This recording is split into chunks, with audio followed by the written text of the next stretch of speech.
Notice કર્યું છે જ્યારે બી આપણે ન્યૂ મોમ હોય એને ફોન કરીએ ને કે કેવું છે પૂછવા માટે, તો પહેલો ક્વેશ્ચન બધા એ જ કરતા હોય કે તમે બેબીને ફોર્મ્યુલા ફીડ કરાવો છો કે બ્રેસ્ટ ફીડિંગ કરાવો છો. તો અહીં આ વિડીયોમાં આપણે જોઈએ કે કયા કયા એના ફાયદા અને નુકસાન છે બંનેના. યસ, તો મારા કેસમાં હું મારા સનને બ્રેસ્ટ ફીડિંગ કરાવતી હતી. તો એનો મોટો ફાયદો એ હતો કે it's like full of antibodies. તો તમારું બેબી એકદમ ઓછું સિક થાય કમ્પેરેટિવલી. તો બ્રેસ્ટ ફીડિંગમાં સૌથી મોટો ફાયદો એ કે breast feeding A full of antibodies હોય, રાઈટ? તો તમારું બેબી વે લેસ સિક થાય કમ્પેરેટિવલી. અને અનધર થિંગ કે એકદમ ફ્રી, રાઈટ? અને રેડીલી અવેલેબલ ગમે ત્યાં મોમ જાય ત્યાં. યસ, બટ જ્યારે બ્રેસ્ટ ફીડિંગ કરતું હોય બેબી ત્યારે મોમ તો કાઇન્ડ ઓફ સ્ટક જ થઈ જાય, રાઈટ? મોમને ક્યારે ફ્રી ટાઈમ ના મળે કારણ કે બેબીના મોંમાં એકલી જ ફીડિંગ કરાવી શકે, રાઈટ?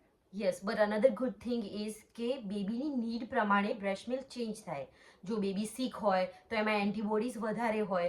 તમે થોડું લાઈક લેટ્સ તમે ક્યાંક બહાર ગયા અને 3 થી 4 કલાક થઈ ગયા બેબીને ફીડિંગ કરાયના, તો તમારા બ્રેસ્ટ મિલ્કમાં પાણીનું પ્રમાણ વધારે હોય. સો તમારું બેબી ડિહાઇડ્રેટ ના થઈ જાય. તો it changes every time with babies needs. Yes, but breast feeding શીખવું જ એ પોતે જ આખી પ્રોસેસ કેટલી લેન્ધી હોય. પ્લસ એમાં બહુ બધું પેઇન થાય, લાઈક નિપલ ક્રેક થાય અને બીજા બધા બહુ બધું પેઇન હોય. જ્યારે બેબી ન્યૂ બોર્ન થયું હોય ત્યારે મોમ બી બ્રેસ્ટ ફીડિંગ લર્ન કરતી હોય, બેબી બી શીખતું હોય. પ્લસ ઘણા લોકોનો સપ્લાયનો બી ઇસ્યુ હોય અને સ્લીપ તો ભૂલી જ જવાની, right? Yeah, another good thing is કે બેબી અને મોમનો બોન્ડ થોડો સ્પેશિયલ થઈ જાય. યસ, બટ મોમને તો કોઈ બ્રેક જ ના મળે કારણ કે બેબીને એવરી 2 to 3 કલાક ફીડિંગ કરાવવાનું હોય. અમુક વાર તો બહુ એના કરતાં બી વધારે વાર ફીડિંગ કરાવવાનું હોય. તો મોમને તો ફ્રી કે ટાઈમ જ ના મળે. ફોર્મ્યુલા ફીડિંગ કરાવતા હોય એ પેરેન્ટને ખબર જ હોય કે બેબી એક્ઝેક્ટ કેટલું ફીડિંગ કર્યું.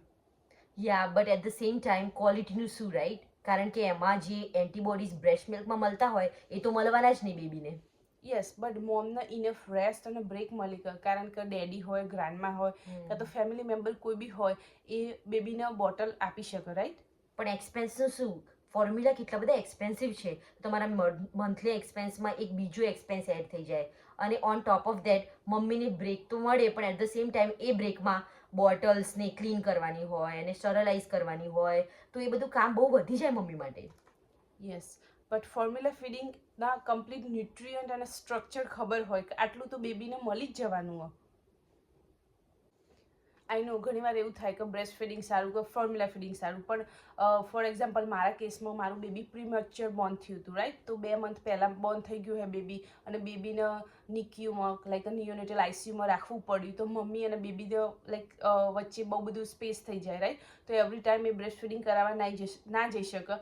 તો એ વખતે ફોર્મ્યુલા ફીડિંગ બહુ વેરી ઇમ્પોર્ટન્ટ રોલ પ્લે કરે કારણ કે બેબી એ ફીડ થઈ જાય, બેબીને બધા nutrient just like breast milk મળી જાય. પ્લસ બેબીનું વેઇટ ગેઇન થાય અને બેબીના માટે લાઈક બેબીના પ્રોપર હેલ્ધી ગ્રોથ માટે ફોર્મ્યુલા ફીડ ઇનફ થઈ જાય, રાઈટ? પ્લસ ઘણીવાર લોકોને સપ્લાય બ્રેસ્ટ મિલ્કનો સપ્લાય ઇસ્યુ હોય તો એ વખતે બી ફોર્મ્યુલા ફીડ સારું એવું કામ આવી જાય.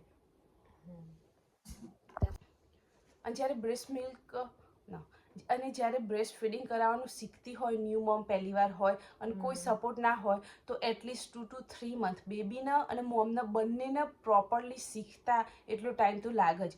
અને ઇન બિટવીન નિપલ ક્રેક થઈ જાય અને જે આપણે વાઢિયા કહીએ ને ત્યાંથી બ્લીડિંગ અમુક વાર તો બ્લીડિંગ બી થઈ જાય. અને અમુક વાર જે મિલ્ક હોય એ અંદર ભરી રહે બ્રેસ્ટની અંદર તો એના કારણે માસ્ટાઇટિસ ઇન્ફેક્શન બી થઈ જાય. તો આ બધા ટ્રબલ મોમને ગો થ્રુ કરવા પડે. અને ગુડ સપોર્ટ ને બધું હોય તો મોમ એને ઓવરકમ કરી અને બ્રેસ્ટ ફીડિંગ શીખી લે.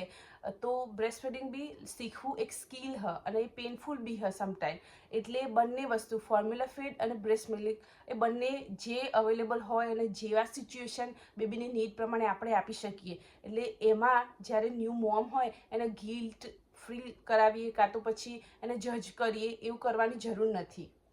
Yes, all a new mom need is support from a family member or a life partner, right? So please DM us what you think. Okay, but wait, બેબીને તો બહુ બધા ફાયદા થાય છે આપણને ખબર પડી ગયા વિડીયોમાં. બટ એની સાથે સાથે મોમને પણ બ્રેસ્ટ ફીડિંગથી બહુ જ બધા ફાયદા થાય છે. તો એ જાણવું હોય તો પ્લીઝ વોચ આવર નેક્સ્ટ વિડીયો.